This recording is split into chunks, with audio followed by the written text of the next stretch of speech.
I thank everybody for joining us today.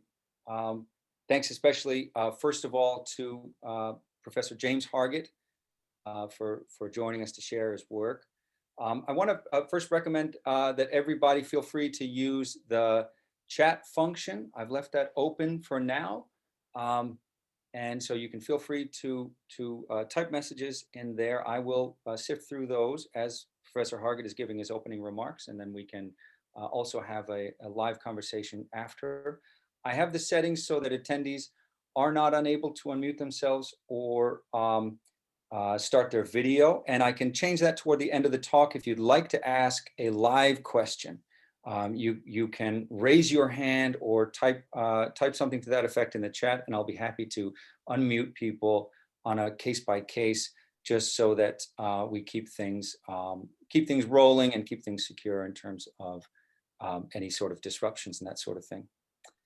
I'll also be posting some more information about Professor Hargett, including his faculty profile and some of his links to some of his recent books, as well as the document that he's going to be discussing.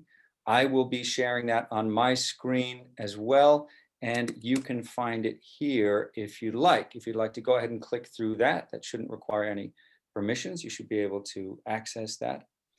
The title of today's talk is Jade Mountains and Cinnabar Pools, the History of Travel Literature in Imperial China, based on a recent publication, a recent book by Professor Hargett from University of Washington Press.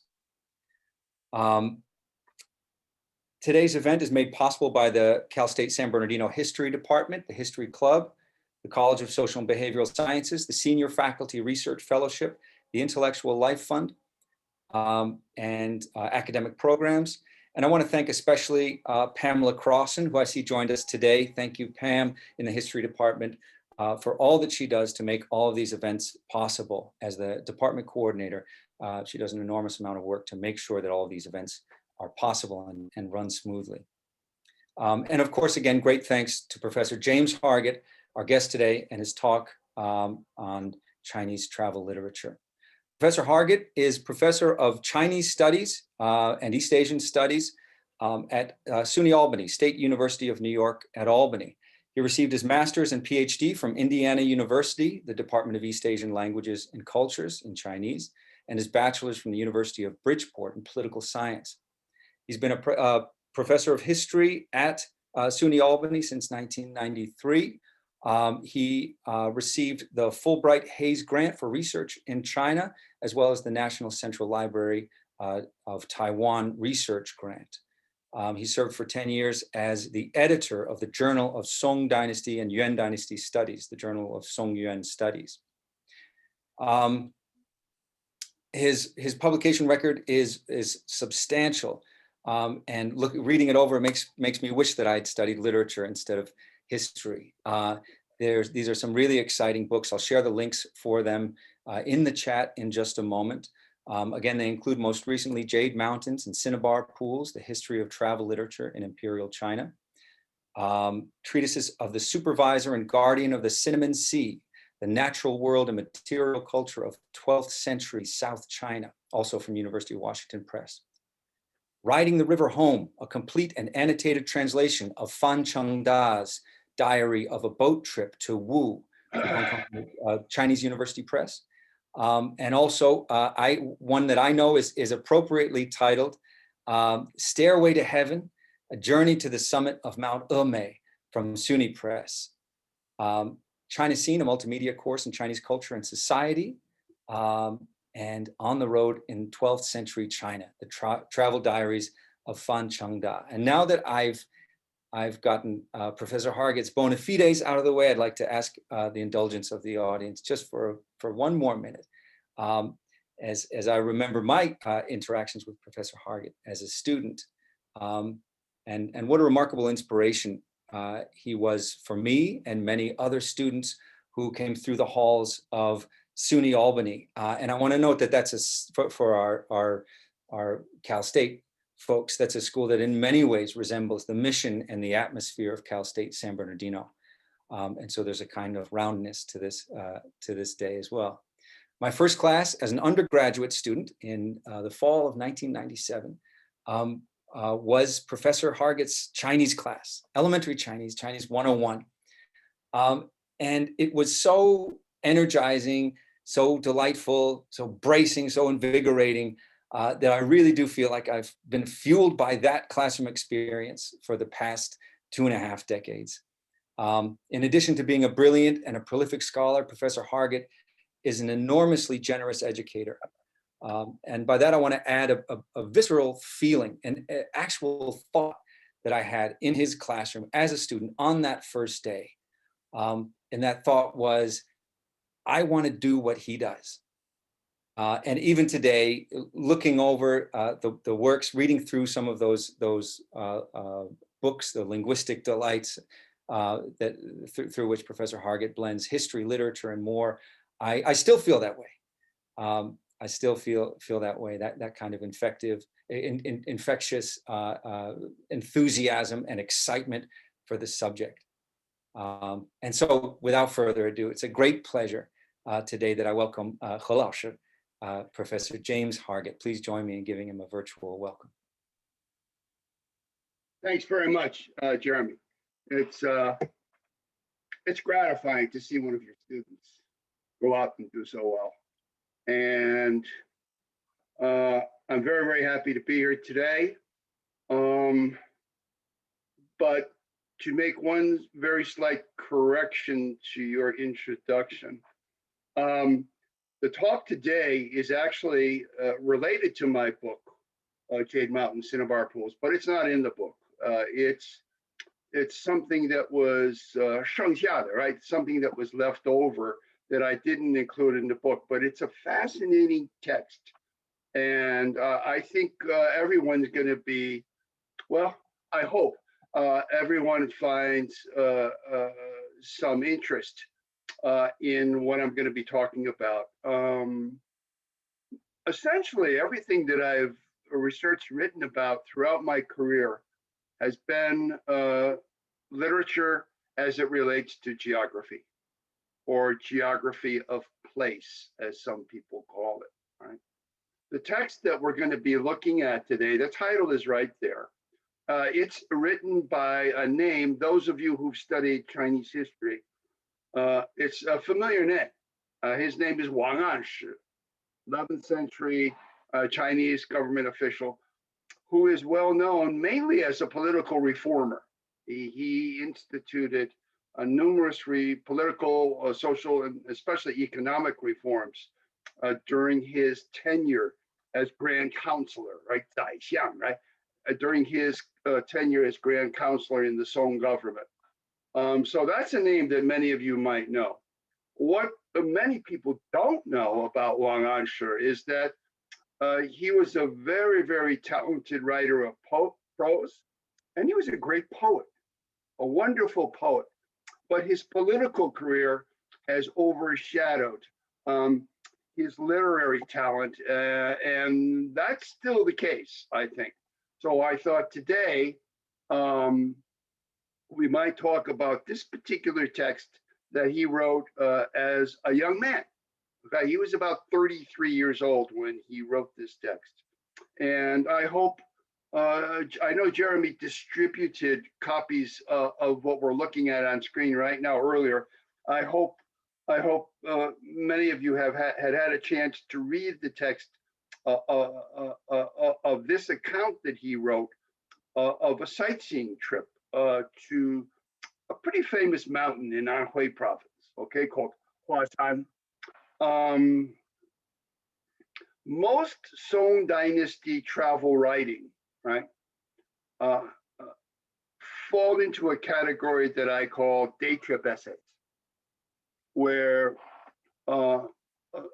someone like Wáng Ānshī with some friends, maybe even a brother or a relative, go off on a one-day excursion to a particular place. And that place is usually a place of historical significance, a place, a historical battlefield, for instance, or it may be a place known for its beauty and charm, maybe a place like West Lake, Xihu in Hangzhou.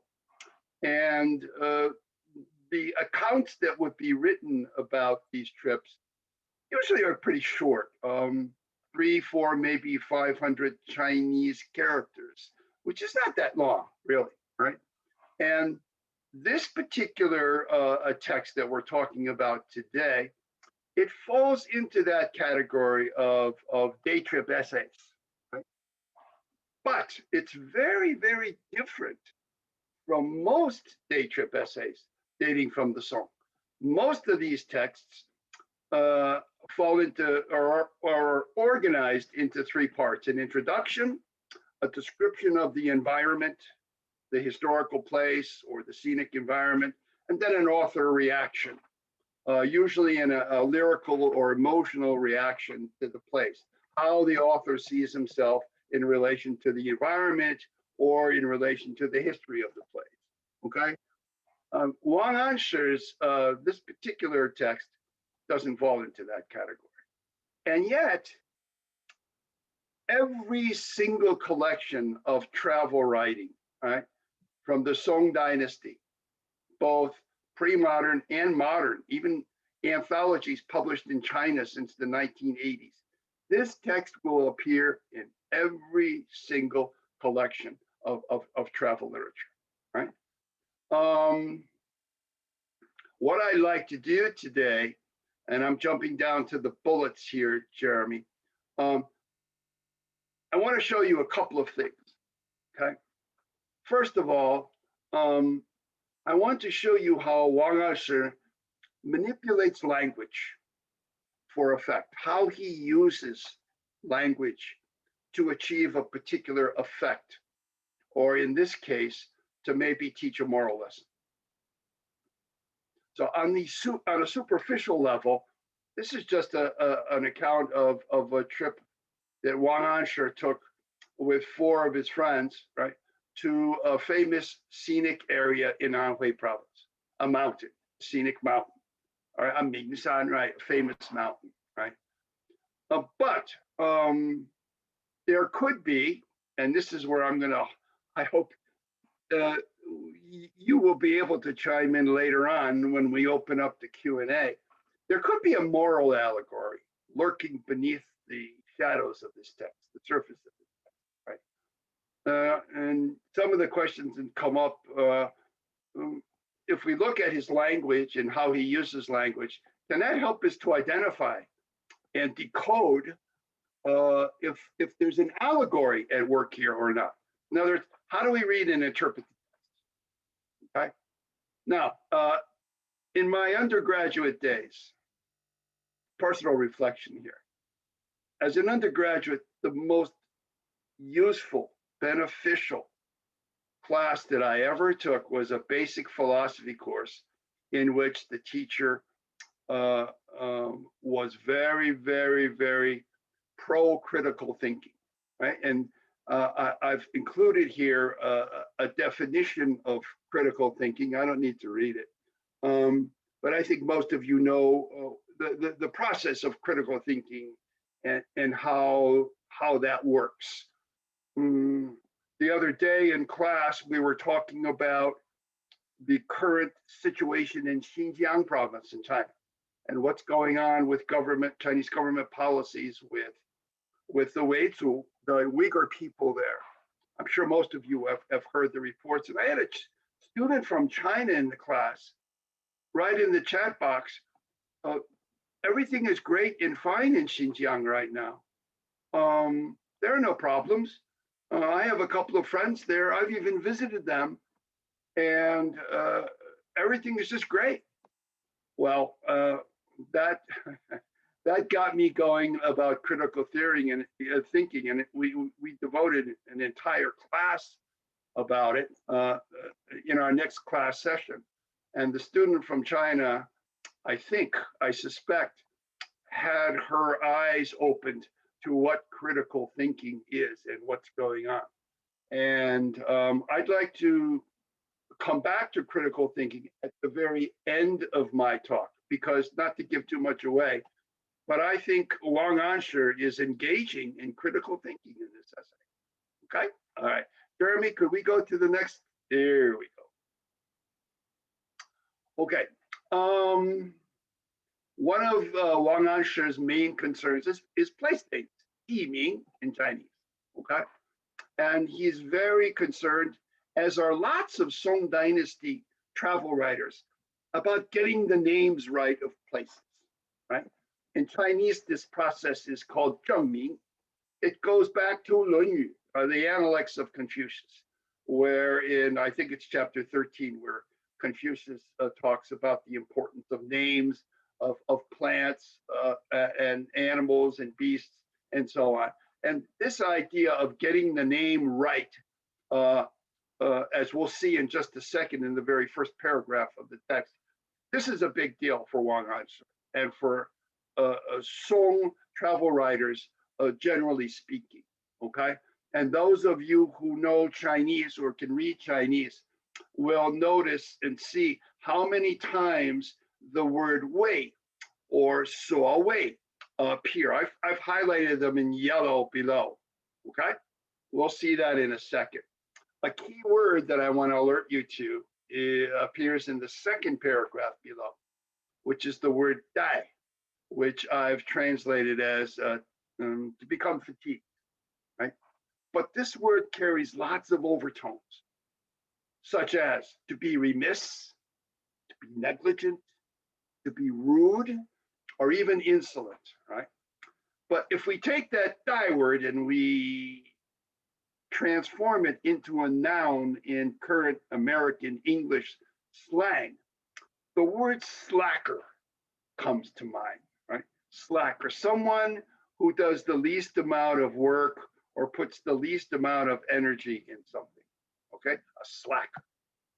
And finally, another key word that we're going to be talking about later is this word 志, which I've translated here as resolve.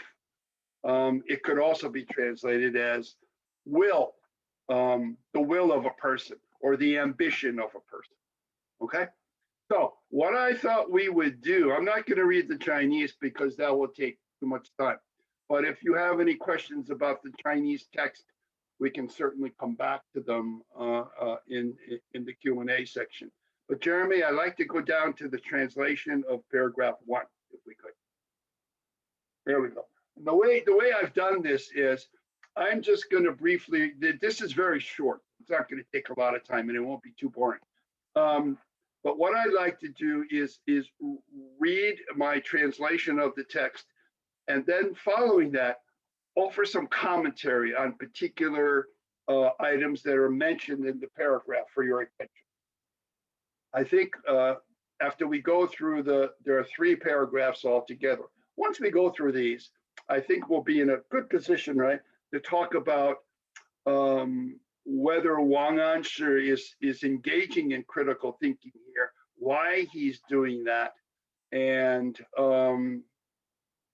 you know, what kind of conclusion can we come to after considering all that.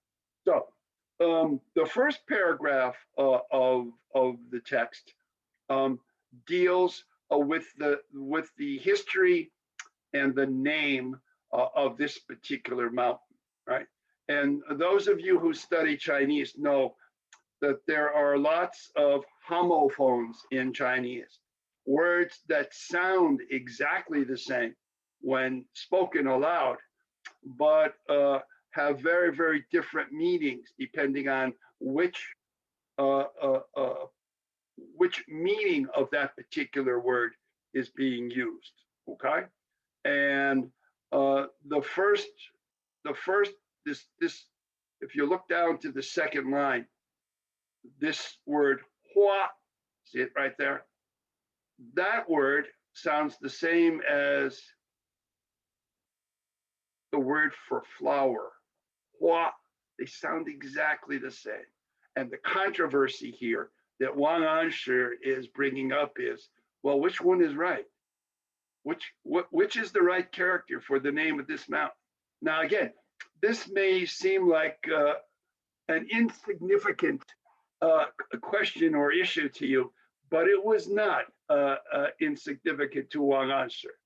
Again, he's very engaged with this idea of zhengming, getting the names correct, using the right name for the place, or in this case, the mountain. So this mountain became well known because a very famous Buddhist monk once lived there. So let me read this real quickly, and then we'll get to the next, get to the commentary that follows. So the mountain where Huibao meditated is also known as Flower Mountain. The Tang dynasty monk, Buddhist monk, Huibao, was first to dwell here. And after he died, he was buried there. And for this reason, it was called where Huibao meditated, or the mountain where Huibao meditated. Okay. Today, the so-called Discerning Vacuity Chan Temple hosts Bao's meditation retreat and his tomb. And 5 li east of the temple is the so-called Flower Sunshine Cavern, or cave. So-called because it is located on the Yang, or the south side of Flower Mountain. For those of you who don't know, this word yang, yin yang the yang, right, appears in lots of place names in China. Lots and lots of places have this word yang as a suffix in the 2-character name. And it refers to places that are on the south side or to the south of a particular mountain. Okay, I hope that makes sense. Let me know if it doesn't. Jeremy, let's move down. And 100 paces from the grotto, or the cavern, there is a stele. It has crumbled down onto the path. And those of you, if anyone does not know what a stele is, there's a definition down at the bottom of the page. There was an inscription on a stele, right? On this particular stele, but it had faded and worn with time. So presumably, this is a very, very old stele because steles were made of stone. So if it had crumbled and fallen down onto the path, it had to be hundreds of years old. But the name, there was a portion on the inscription on the stele that gave the name of the mountain. And it was this name, Hūashān, that was on the stele. But as Wáng Ānshí says, these days, right, it is instead read as this hua, flower, like the flower in the term Hūashān. And Wáng Ānshí's conclusion is, well, this is just probably the result of a mix-up in the pronunciation of the name and the proper character. The pronunciation is hua in both cases, right? But which hua, right? The blossom hua or the flower hua. Okay, so commentary from me. Please, again, take note of Wáng Ānshí's concern about the accuracy of names and how places are named, right? This is a common topic in Song Dynasty travel writing. And there are, if you look at the Quan Song Wen, the complete collection of Song Dynasty prose that was published about 25 years ago, there are thousands of examples of travel writing in the day trip essay form. And lots of these texts address the issue of proper place names, right?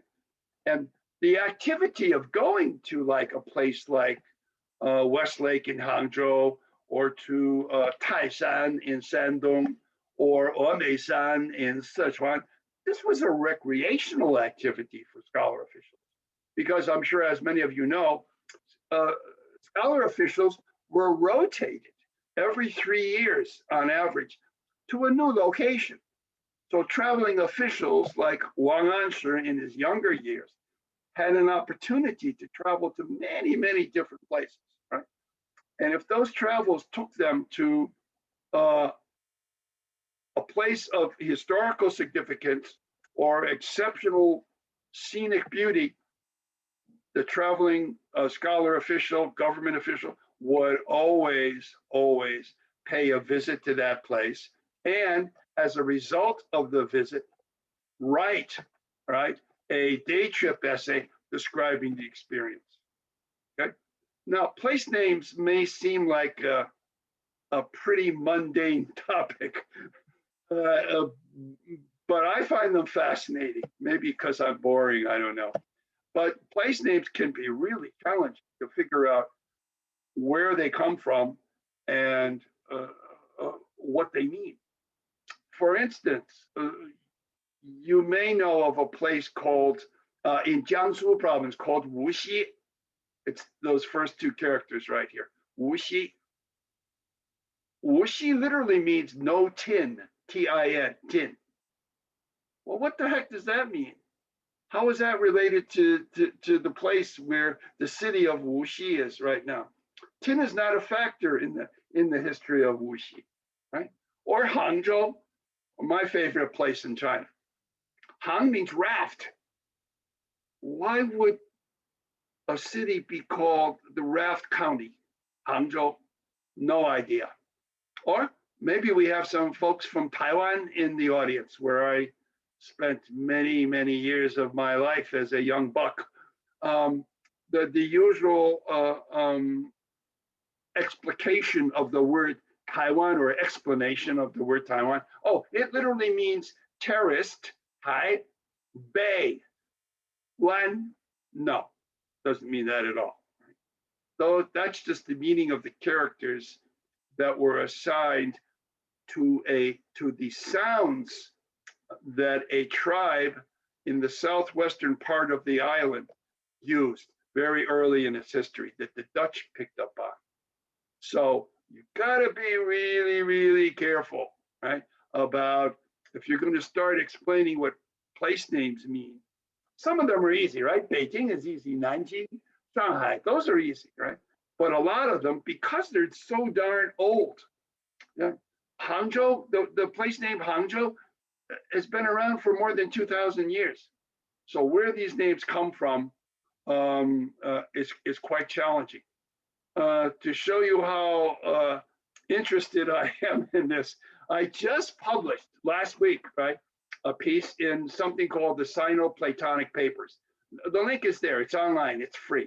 A pretty extensive article about how Chinese place names were formulated, how they were structured. And if you're interested, check it out. I think it's pretty cool. The main point of the Sino-Platonic Papers article is that the structure of Chinese place names was already in place by the time of the Qin unification in 221 BC. The way place names were structured was already all figured out and in place before the Qin conquest. Pretty cool stuff. Okay, let's go down to paragraph 2, Jeremy. More highlighted stuff here, okay, which will, you see this, those of you again who know Chinese, 所谓 is there. This term 好游者, who are, I translate it as sightseeing aficionados, comes up quite a bit in this particular text and in Song Dynasty texts. And aficionados, I think I misspelled that actually. Aficionados, when Wáng Ānshí uses this term, he's talking about people who spend a good portion of their life traveling to scenic and or historic places and writing about them. Thank you, Jeremy. Appreciate that. Only one F, right? All right, there it is. There we go. Thank you very much. All right, Wáng Ānshí says, right, the area below Hūashān is flat and it's vast. Spring comes out from the side, emerges from the side, where multitudes of sightseers have left inscriptions, and Chinese sightseers going at least back to the 6 dynasties were very fond of leaving calligraphy, right, at scenic sites when they visited those sites. And Wang says, this is the so-called front cavern. But up the mountain, 5 or 6 miles, there's another secluded cave that is extremely cold when you go in. And when I asked how deep it was, I was told it's even some sightseeing aficionados could not plummet steps. It was so deep.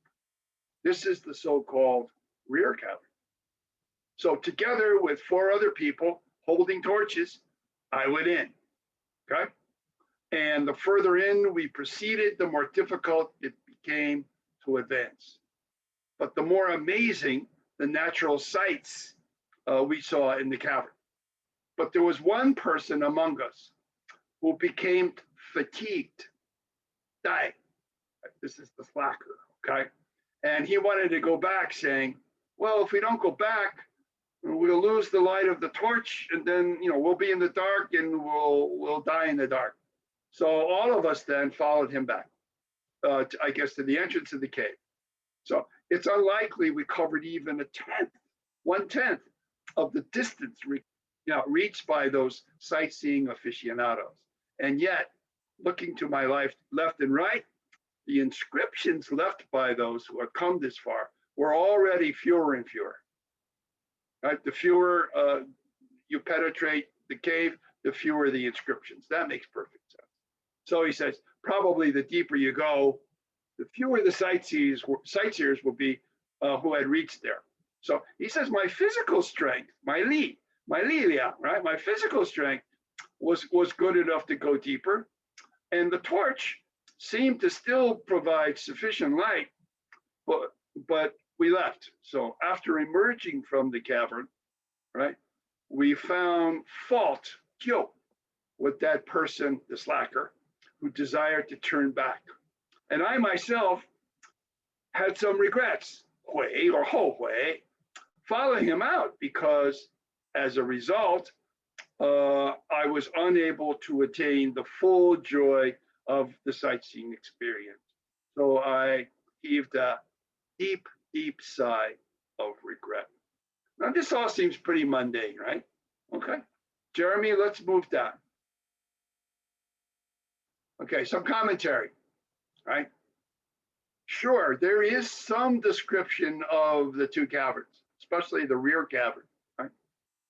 But clearly, right, Wáng Ānshí's focus is on the group's experience exploring the cave. Now, who were these sightseeing aficionados, right, with 1 F? As I said earlier, these were folks who traveled extensively. In the Song Dynasty, there was actually a travel industry. Groups of sightseers, right, would hire guides to take them to various places, okay? Usually, again, I keep repeating myself, but these were special places that were known for their beauty, such as Meishan or Xihu in Hangzhou, or a historically famous place, maybe like the Chibi, right, the Red Cliff in Hubei. But the remainder of the paragraph describes the group's entrance into the cave, the graffiti and some of the wonders that were observed there, the slackers' unwillingness to go any further into the cave, the group's abandonment of their exploration of the cave, their return and exit of the cave, and the deep regret felt by Wáng Ānshí. So again, this is all pretty mundane, I think. Okay, so we went to a cave. We only got so far in. One of the people with us got really scared, so we all exited the cave. But then afterwards, we felt some regret because it ruined the experience. Now, this is where it gets interesting. In the third, this is really the final section, right? This is the author section of this text. And remember, earlier I mentioned that most Song Dynasty day trip essays, this kind of travel writing, usually comprised of three components: an introduction, a description of the place or experience, and then the author's reaction. And here's where we see in paragraph 3, the author's reaction. And immediately, Wáng Ānshí, his discussion turns to the Guren, the first two characters there, Guren, the ancients. And he remarks, right? He says, the ancients always gained insight whenever they conducted observations of heaven and earth, the mountains and rivers, plants and trees, insects and fish, birds and beasts. And here again, Wáng Ānshī is paraphrasing, indirectly paraphrasing a passage in the Analects of Confucius. It's actually, I looked it up this morning. It's chapter 13 of the Analects, section 3, right, where Confucius talks about the importance of names when observing heaven and earth, mountains and rivers, plants and trees, insects and fish. Right. So Wáng Ānshī says, because of the profoundness of their curiosity and thinking, these are the ancients, right? There was nothing they failed to consider. Now, Wáng Ānshī commentary. When a scenic site, right, like Hūashān, right, is accessible and close by, sightseers will be numerous, of course. When located in a precarious place or far away, then fewer and fewer people will go there because it's hard to get there. But scenic spots in the world that are magnificent and extraordinary are always situated in precarious, xian, right, and distant yuan places, and people rarely get there. Omeishan is a very good example. Omeishan is very, very difficult to get to, or it was in the pre-modern period, because it's way out in the boondocks of Sichuan province. Even Yellow Mountain in Anhui, Huangshan, is difficult to get to. Even today, it's difficult to get to because there's no nearby airport for travelers. So further away, the more distant, the more dangerous a place, the fewer the people, the sightseers that go there. All right, that all makes perfect sense. Now we get to the meat of Wáng Ānshī's argument. Okay, he says, if you do not command resolve, you'll fail to reach these places. You must have you must have resolve, right? Or you'll never get there, right? And those who command resolve are never swayed to abandon their determination to get to such places. But those wanting in physical strength, they can never get there, right? But those with both resolve and strength are never swayed by fatigue. This, of course, is a direct criticism of our slacker. As for those who are in the dark or muddled and they have nothing to guide them, no direction, they can't get there either. And as for those whose strength is sufficient to get there, but don't go, they will face ridicule by others, and they themselves will also harbor regret. Those who make every effort to realize their zhi, right, or ambitions, right, and yet don't get there, they can be free of regret. There'll be no regret if you give it 100%. Who could ridicule them in that case? So then he says, this is the lesson, right? 此与之所得也. This is the lesson that I have gained from this experience. All right, Jeremy, roll down a little bit. Jeremy, how are we on time, buddy? Great. Okay. The ancients, again, the ancients who conducted all these observations of the natural world to gain insight, right? That insight was based on firsthand investigation. Okay, firsthand investigation. And this is what Confucius advocated. He said that you can, among other things, right? You can't get the names right of anything unless you investigate, right? You can't zhengming until you do some investigation. And in this case, right, Wáng Ānshí, his observation of the Chinese characters on the stele that had tumbled down onto the path, well, there you go. There's the observation, and there's the firsthand investigation, and it probably dates from hundreds of years ago. So maybe this is the correct name for the mountain, not the one that's currently being used. And again, nearby places are always easily accessible, right? But the places that have the most impressive scenic wonders, right, are in far away, hard to reach locations, right? And only travelers who command this resolve, this zhi, and have the strength, li, can reach zhi. And note this word zhi. It appears, I counted them this morning. This word zhi appears 10 times in this text, right? And so he's saying, Confucius, so Wáng Ānshí is saying, those who have both resolve and strength are never swayed by fatigue, never derailed by being tired or fatigued. In other words, slackers never succeed, right? And last bullet, those who make every effort, right, to realize those ambitions, and for whatever reason don't reach or zhi there, they can be free of regret, right? Who can ridicule them, he says. And again, this is what he says was the lesson that he gained from this experience.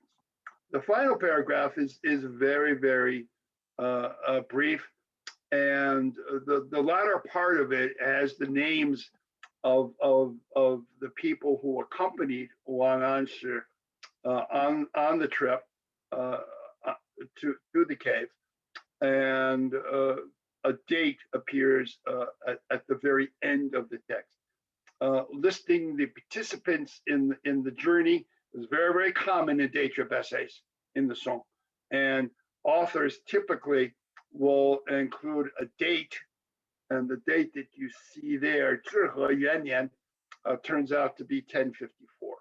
Okay. In paragraph 4, he says, as for that tumbled down stele, I also lament the loss of its ancient inscription. Presumably, there was a lot more text there originally, but that had faded away over hundreds and hundreds of years. So he says the mispronunciation of later generations has been handed down to us. Seems like he's made a decision about this. And so no one is able to determine the exact correct name, right?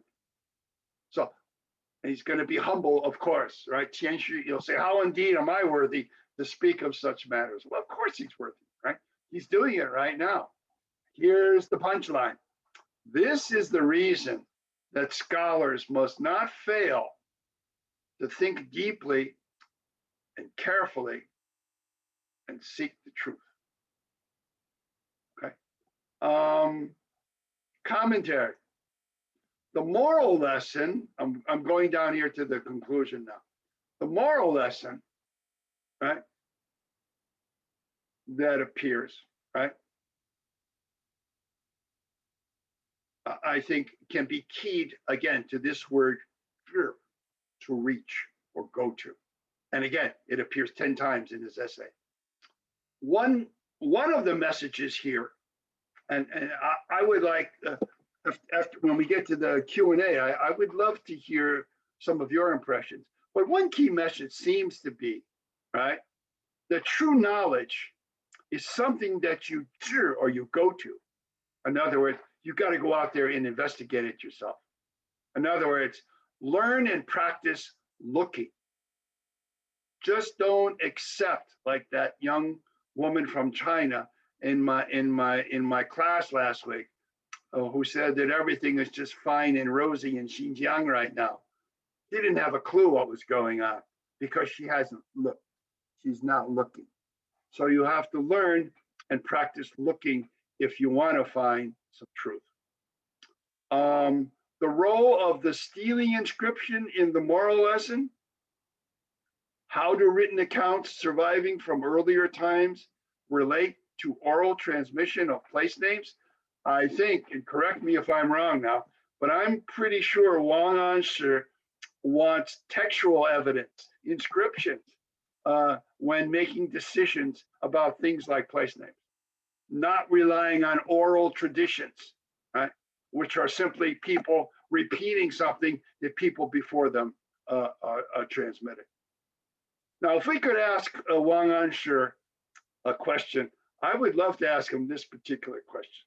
Mr. Wang, you say, scholars must not fail to think deeply and carefully.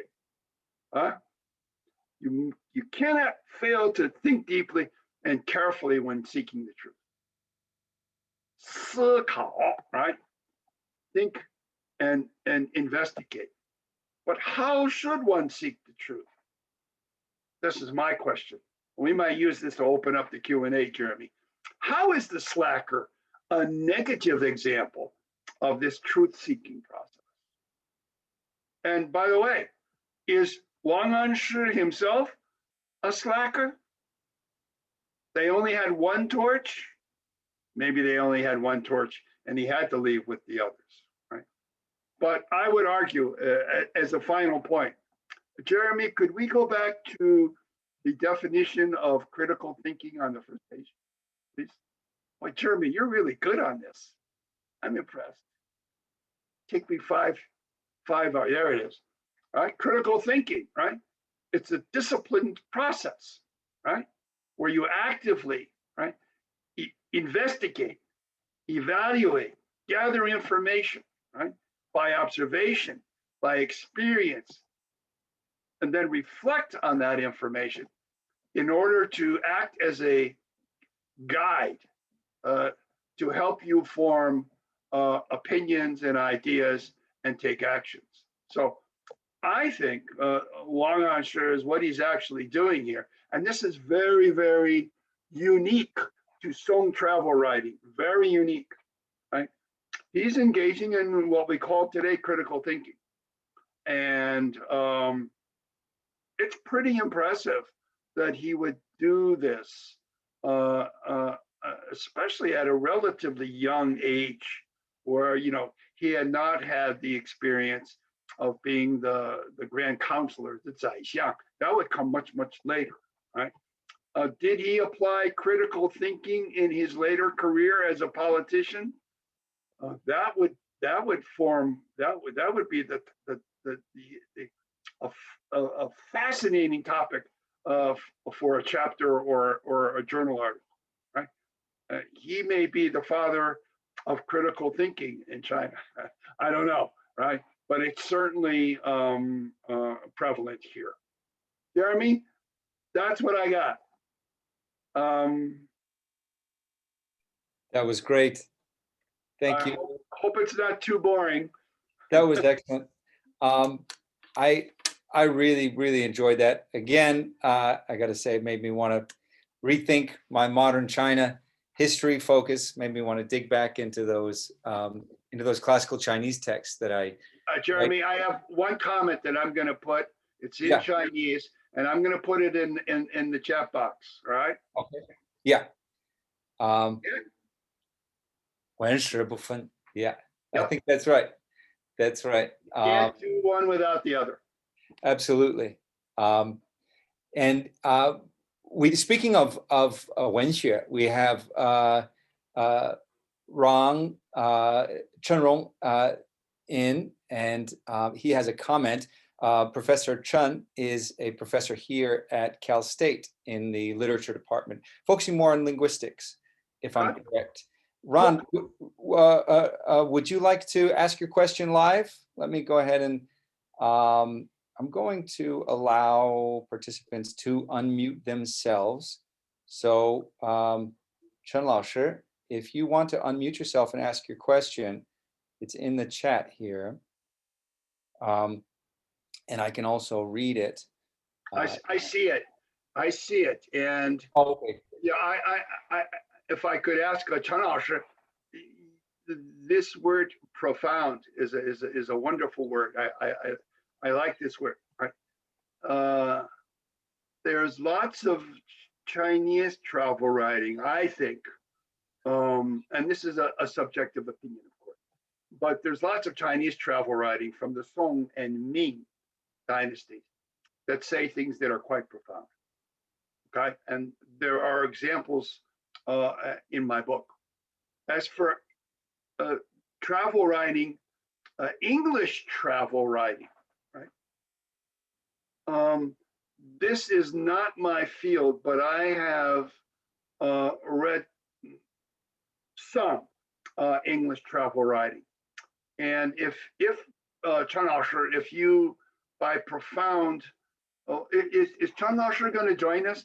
I'd like to know how Chen Laoshi feels about this word profound. That's a loaded word. That could mean a lot of things, right? Chen Laoshi, are you there? Chen Laoshi, 你进来吧. Nope, I guess not.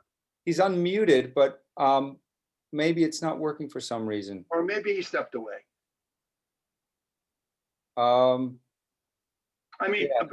I don't have audio for you, Ron. I see that you are unmuted. So if you do come in later, please do feel free to join. If Chen Laoshi can hear me, I mean, sure, of course. There's a long tradition of travel writing in English and other Western languages.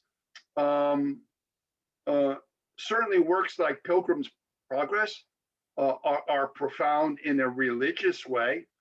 Even the diaries, travel diaries of Samuel Pepys, P-E-P-P-Y-S, I think it's spelled.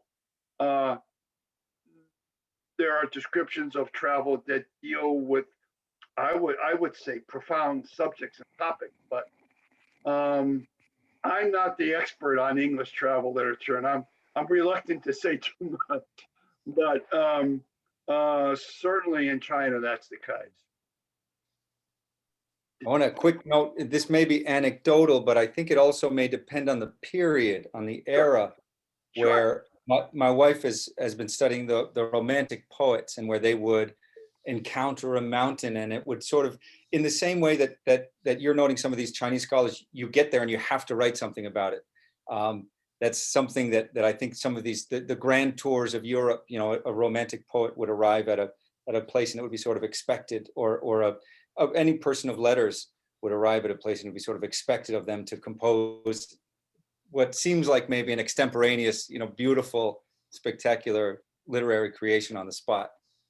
One personal reaction that I've had to quite a bit of travel literature written in English over different periods is that the language is very, very formulaic. I mean, they all seem to describe things in similar ways, right? From a distance, right? But can I use the word superficial? It's sort of superficial, the description, and oftentimes it seems to fall flat. The cool thing about Chinese travel literature, remember I described the three parts, right? There's an introduction, a description of the place, historical or scenic, and then the author reaction. The author reactions, right, to the same place are always different. For instance, if you read travel accounts about journeys to Emeisan or Taishan in Shandong or Xihu in Hangzhou, I keep using these same examples, they're always different because every author has a different emotional engagement with the place, the scene. And boy, it's a window. It can open up and tell you lots about who this traveler journey person was. It's funny, if you look at one place over a long period of time, hundreds of years, right? The travel accounts written about one place, right? Say from the Tang through the Qing dynasty, right? The the way the authors engaged with this same place, I call them literary heritage sites. It's always different, and it's not boring. And I like to look at how these authors use and manipulate language to achieve a particular effect, as Wáng Ānshí just did. I'm sorry, I'll shut up. I get too excited when I start talking about this. This is excellent. I'm really enjoying it. I want to get to some of these wonderful prompts that you've got here. When I read it, I was struck by Wáng Ānshí's. He kind of points to the other guy, right, and says he's the reason we didn't go in there, and he has his sort of modesty about, you know, who am I to say this, but right. It isn't a zuo piping, you know, speaking, we were talking earlier about sort of communist wenxue, you know, if it can be called that, literature of communism. It isn't a self-criticism, right? It isn't that level of, no, I chose the wrong guys to come with me, and one of them got tired and wanted to go back, so I made this, you know, leadership mistake. It's this slacker couldn't hack it, and so we all went back, and doesn't that stink? It's all his fault. It's all his fault. I have the zhi, I have the li, right? So I should get to enjoy the full enjoyment of the experience of the complete love, right? The joy of the Yóu traveling experience. But no, this guy denied me that. Yeah, he ruined the whole thing. So we have a lesson to learn from this. Don't be a slacker. Don't be a slacker. But also Wáng Ānshī isn't bashful, is he? I mean, no. He isn't also modest in a formulaic way. He's like, he's really frank, right? Because I think we can expect that a certain level of formulaic modesty maybe, and he's not doing that. He's really frustrated by this slacker. Jeremy, I see that Chen Laoshi says he or she can hear you. Oh, yeah, okay. Well, so I'm here. Oh, there we go. Oh. Yeah. Hi, Chen Laoshi, hi. Hi, James. Good. Chen Laoshi, I saw your comment, and we spoke a little bit about it. I don't know if you heard. I heard everything. And yeah, I lost my audio. Yeah. I'm sure you know more about English travel writing than I do. Well, no, I know much less in either genres, and I do want to make a comment about what you and Jeremy are saying. Jeremy said Wáng Ānshī was not particularly bashful. My comment is probably about Chinese intellectuals in general, and this is not a particularly flattering comment. As you know, I'm sure both of you and others here know that Chinese literature, particularly ancient literature, were all written by the elite. So yes. They were the people who are highly educated, in very high positions. You cannot find somebody who is like Daniel Defoe or something like English. I mean that to me, that's a big thing. Therefore, when I read Chinese literature, by the way, which is not my specialty, I don't claim much expertise at all. I would find that the Chinese literature, particularly poetry and the essays, including travel essays, there's always something about them that they wanted to really appear unbashful. Because I think they assume a higher position than the common folk. They try to derive something profound from everything, an insight, an end, right? And showing that they are, I don't know, they are able to see some profound truth in a very significant life event or little object. I don't know, James, whether that makes sense to you at all?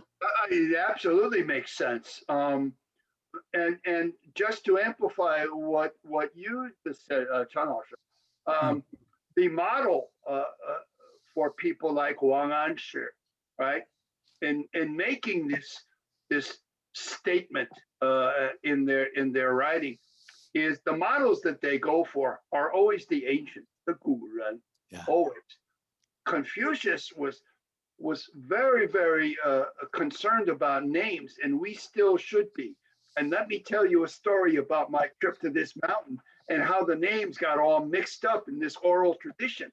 So the moral of the story is, I'm gonna, I don't know if this is profound or not, but Wáng Ānshí proposes that people think critically. And this was not a sentiment, right, that was usually voiced, because during the 11th century, speaking openly in public about a trip to a mountain and a slacker, that's fine, okay?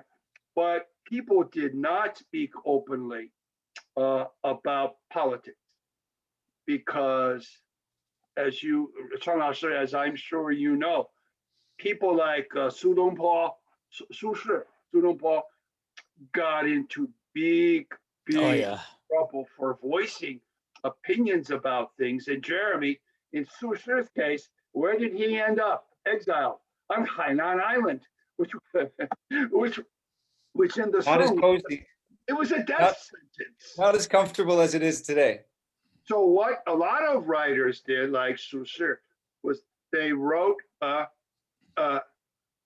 in a form of language, where we were talking about manipulating language, right? They wrote in a form of language that was allegorical. Yeah, if they wanted to criticize somebody, they could write a poem that in a very indirect way, without mentioning any name, but what readers would immediately know, right? And even then, people like Su Dongpo got into big trouble. He had a big mouth, and as the result of it, he spent about 40 years of his life living in exile. So stuff like this, travel writing, it's okay to talk about slackers, right? But modern contemporary politics in the 11th century, wow, you think things right now are divisive in the United States with Trump and all this stuff? Wow. In 11th century China, it was much, much worse, if you can imagine that. Cool stuff, really cool stuff. Jim, I thought of another point about this sort of slacker idea, and also that and I'm just sort of riffing as we wait. If anybody else wants to raise hands or join the conversation, please do so. But that Wáng Ānshí sort of sets up this nice literary device that is his disappointment, but then he also has a kind of triumph that's almost more important. That is the literary triumph. That is the triumph of the mind that he's having, right? So there's this disappointment. I didn't go as far as I needed to. It was that guy's fault.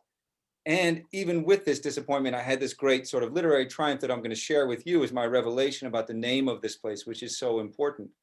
There's a moral lesson, Jeremy. It's the moral lesson, right? If you're going to do something, right? If you're going to find out about something, whatever it is, you got to investigate it and think about it and get facts. Unlike that student in my class, right? She said everything was hunky-dory and rosy in Xinjiang province these days. That's nonsense. And the reason that she doesn't know is she didn't investigate. Mm-hmm. Yeah, so I don't know if in your classes you have students from China who are spouting the party line in class, but I do.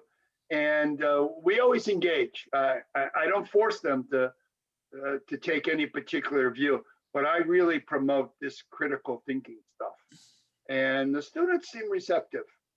Yeah, so I think a lot of times there's this sort of defensiveness that might be a sort of freshness in the classroom that maybe would come up with an American in a Chinese classroom, and then you get through that, and you get beyond it, and you find that students who may have been initially reluctant to engage turn out to be the most sort of voracious readers of new material, and that I've talked with some of my colleagues who also teach modern Chinese history, because it's such such controversial stuff. You talked about showing the Zhang Yimou film To Live, 活着, and how eye-opening that can be for people who haven't seen it because it's banned in China. But then when the conversation starts, really exciting things happen. And also, and also a little bit of booze may help too. And when I travel, certainly right now, I refrain from making any political commentary, at least to respect my audience, because I may get them in trouble. So, however, after a couple of drinks, after 10 o'clock in a restaurant, where people get a little bit looser and the real stuff will come out, and then you often realize that what they told you earlier, 2 hours earlier, was basically something they had to do. So that's another element of it. I think here, James, I'm sure you know this. I actually found the Chinese audience of TV, they are among the most smart consumptions of media. They will say, they will say this, but they didn't know precisely how to understand every imagery on the TV and sometimes every word. Yep. So, and then what they know that, what I'm hearing is lying, whatever. So that's another element to that. Yeah, some of my students from China in my classes, when we touch upon sensitive issues like this, Right. and I'm encouraging critical thinking, some of them won't say a word. And I'll get an email later on saying, look, Hūashān, I really like to join in the conversation, but I'm going back to China in the fall. And if I say something here, there could be someone in the class who could report to my local government some of these comments that I've made. They could be even recording this class. So I have to step back and I can't say anything. So that's something that's unfortunate, but it's a reality. Yeah. And that's increasing pretty dramatically and quickly right now. Min-Shin Pei was in a couple of weeks ago to talk about this exact subject. And he said it's more and more the kind of surveillance that's going on is not only been scaled up, but especially on college campuses, it's much more explicit. They have websites. They say, here are your, these are the people who are serving to sort of collect this type of information and report. Right. And they're otherwise, just affiliated with the university.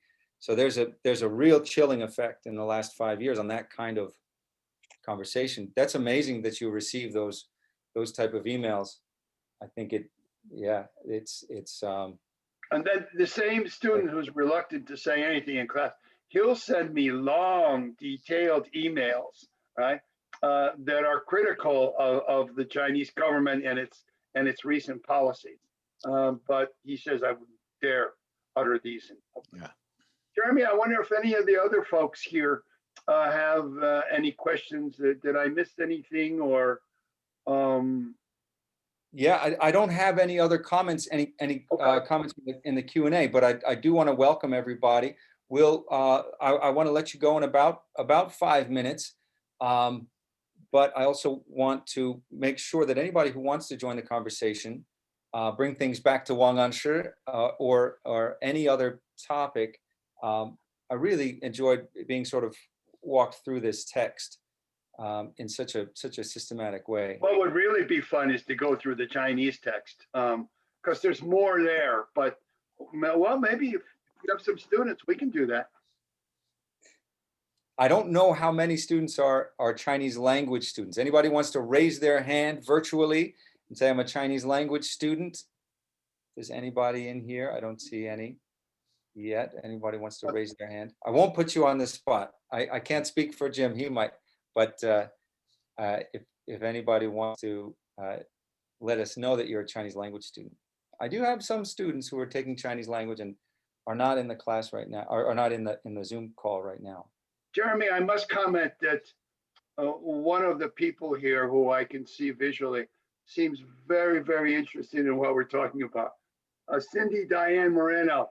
She seems really, really fascinated by all this. Cindy, are you there? Can you unmute? Yeah, I'm here.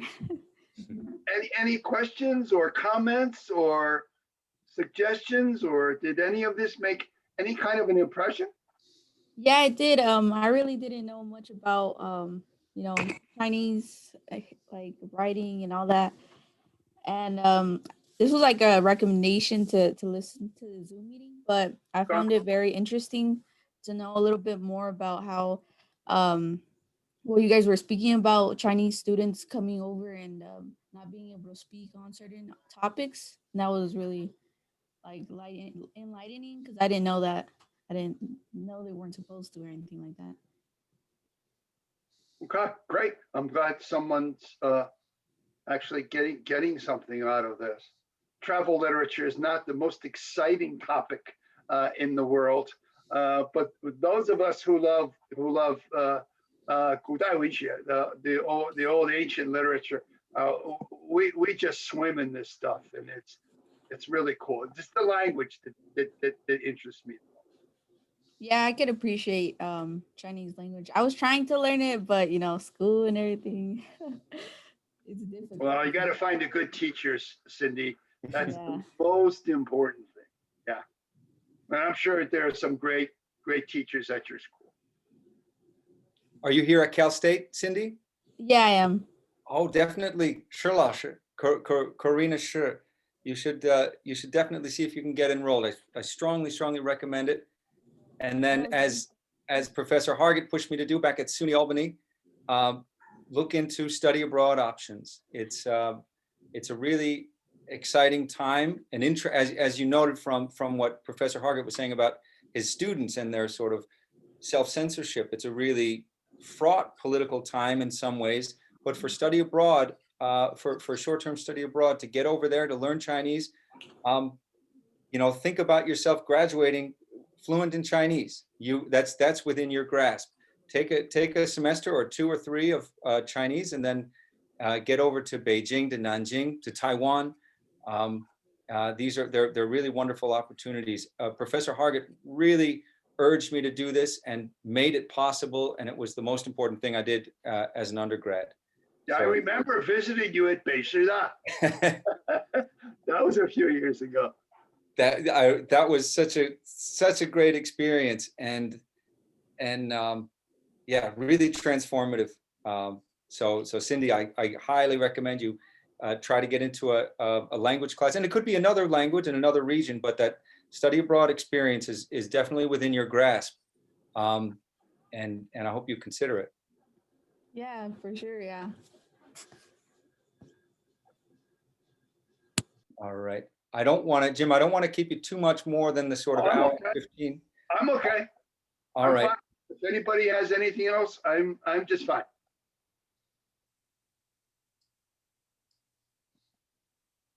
I don't see any questions, so I don't know if I should. I still have much more I'd like to discuss here. I'd love to march through the text, but I love the sort of morality of this topic, sort of. And Chen Laoshi also said, well, he doesn't have to be the most honest guy and the most modest guy around. He's telling about his sort of his great accomplishment, which ultimately is this great literary accomplishment and contribution that he makes. It's such a rich text to go through. Before we go, Jeremy, whenever we go, if Chen Laoshi is still with us, I've got a line of Chinese. I'm going to ask him to translate for us, because you, my former student, you inviting me give a talk at your school where you're like a superstar. It's pretty cool, right? Here's the phrase. Chen Laoshi, are you still with us? Yeah, well, this is not fair. You are testing me right on the spot. But go ahead. It's there in the chat box. It came through just to me. I'm gonna resend and make sure it goes to everybody. There it is. Okay. Oh, I see. All right. I know that you know. I think, yeah, go ahead. I know you know how you can tell students what it means better than me. And that was a very common phrase that is on everybody's lips. Very good. And you can tell. I'm sure you are you know what it is, right? I'm sure better than I do. All right. Yeah. And now, what is? I got stuck here with the color. Can you help me with the color? One is blue, the other is something that's deeper blue. Yeah, deep blue emerges from regular blue. Right, but it's better than regular but blue. It's superior than regular. Yeah. So this is a phrase you use when a teacher has a former student, and that former student has gone out and become a much better teacher and scholar than the original professor. Right. So right.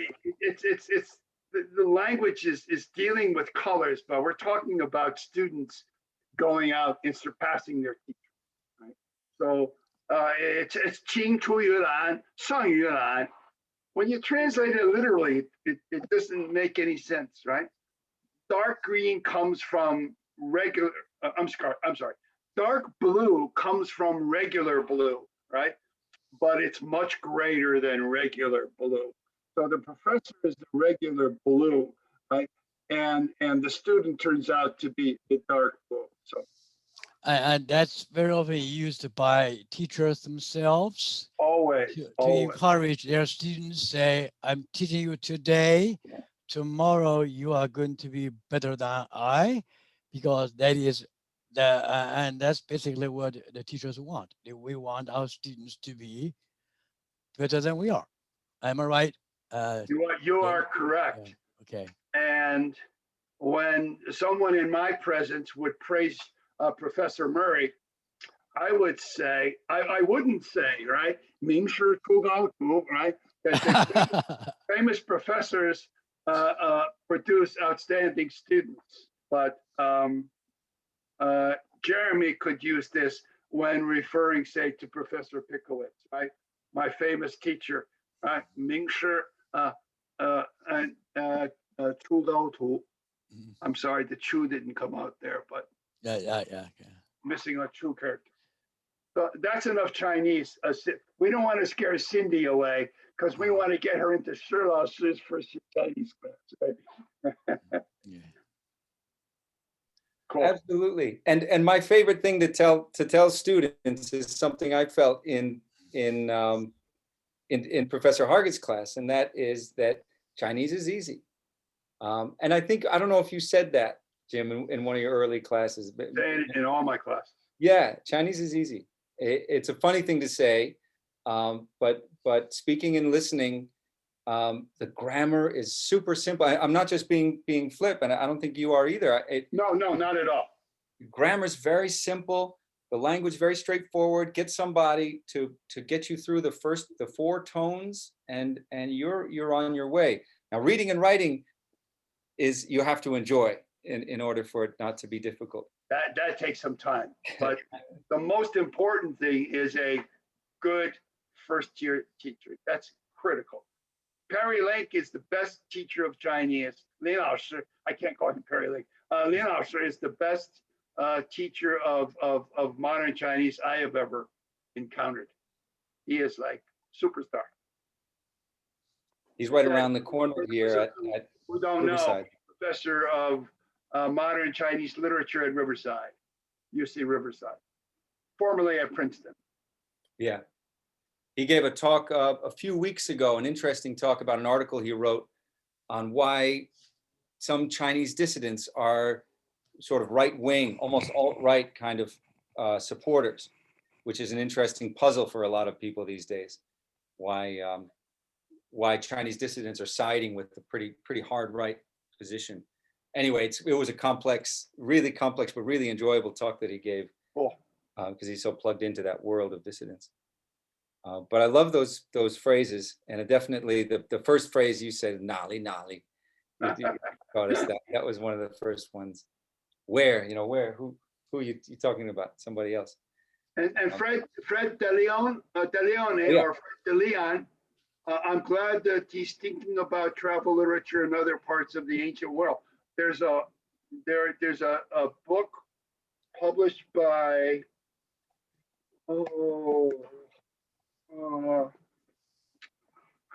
I can't recall. I think maybe it's Oxford. It's either Cambridge or Oxford on travel literature, and it has chapters on travel literature of numerous different cultures and countries around the world, both ancient and modern.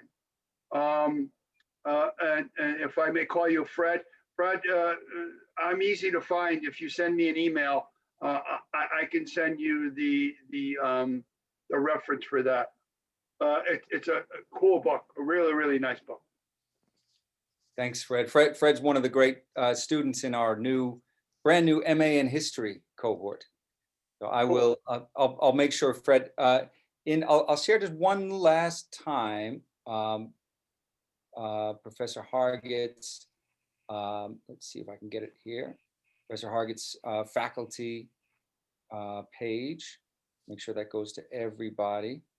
And anybody interested in some of Jim's more recent writings, I'll go ahead and I'll paste also. Jeremy, if there are any students in the group here who are interested in the Jade Mountain Cinnabar Pools book, and they can't afford a copy, just send me an email and I'll send them a copy.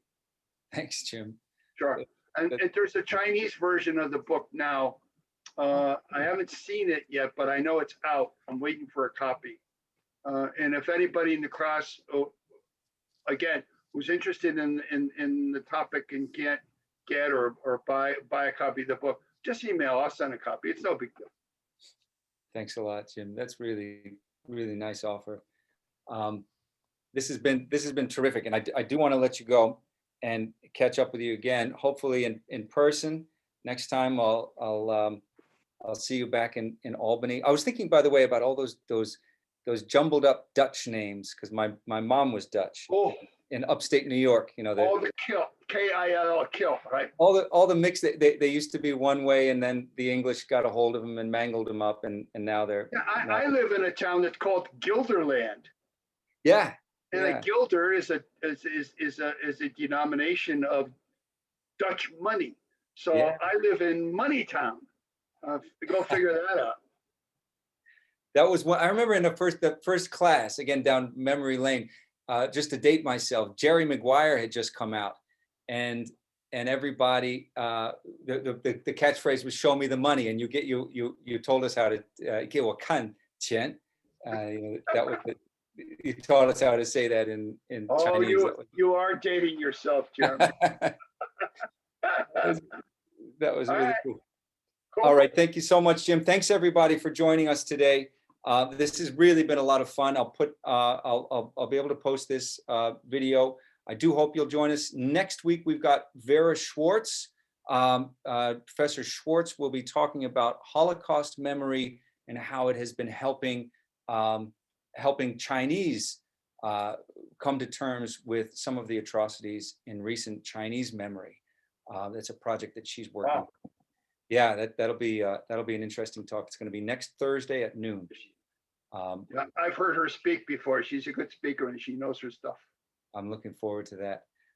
Thank you so much, Jim. I'm going to follow up with you by email. Thank you all. Thank you, all of you. Thank you. Thank you. All right. Thanks, indeed. All right, bud. See ya. Thanks. Take care. Bye-bye.